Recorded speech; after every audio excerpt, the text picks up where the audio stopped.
రాష్ట్రంలో ప్రభుత్వం ఏర్పడి సంవత్సరంన్నర గడిచినప్పటికీ ఉద్యోగులకు ఒక్కటి బకాయి మాత్రమే ఇచ్చారు.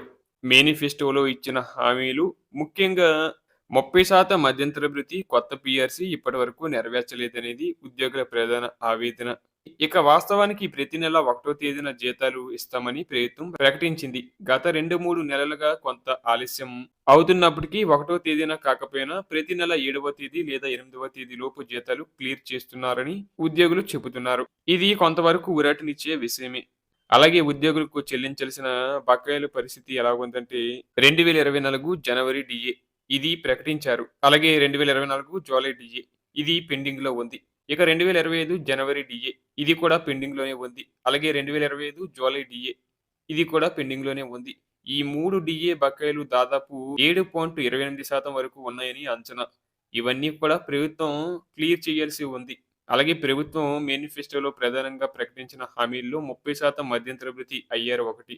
కొత్త పీఆర్సీ వచ్చేలోగా 30% ఐఆర్ ఇస్తామని మంచి షిప్‌మెంట్ ఫ్యాక్టర్‌తో కలిపి కొత్త పీఆర్సీని ఏర్పాటు చేస్తామని చెప్పారు. అయితే ప్రభుత్వం ఇప్పటివరకు ఐఆర్‌కి సంబంధించి కానీ, కొత్త పీఆర్సీకి సంబంధించి కానీ ఎటువంటి ప్రకటనలు చేయడం లేదు. దీంతో ఉద్యోగ, ఉపాధ్యాయ, పెన్షనర్ వర్గాలు తీవ్ర నిరాశతో ఉన్నాయి. ఇటీవల సీఎం గారు మాట్లాడుతూ ప్రస్తుతం ఆర్థిక పరిస్థితి బాగోలేదని, ఆర్థిక పరిస్థితి మెరుగుపడిన వెంటనే పీఎస్సీ గురించి ఆలోచిస్తామని చెప్పారు. అయితే పీఆర్సీ అనేది ప్రతి 5 సంవత్సరాలకు ఒకసారి ఇవ్వాలి. ఇప్పటికే 2023 జూలై 1 నుంచి అమలుకు కావాల్సిన 12వ పీఆర్సీ ఇప్పుడు 2025 నవంబర్ నడుస్తున్నప్పటికీ ప్రకటించలేదు. అంటే దాదాపు 2.5 సంవత్సరాలు ఆలస్యం అయింది. ఇంకొక 2.5 సంవత్సరాలు గడిస్తే మరో కొత్త పీఆర్సీ కూడా వస్తుంది. ప్రభుత్వం ఇప్పటికీ పీఆర్సీ కమిటీని కూడా నియమించలేదు. ఈ కమిటీని వేసేది ఎప్పుడు? ఆ కమిటీ పీఆర్సీ నివేదికను సిద్ధం చేసేది ఎప్పుడు? ఆ నివేదికను ఏపీ ప్రభుత్వం అమలు చేసేది ఎప్పుడు?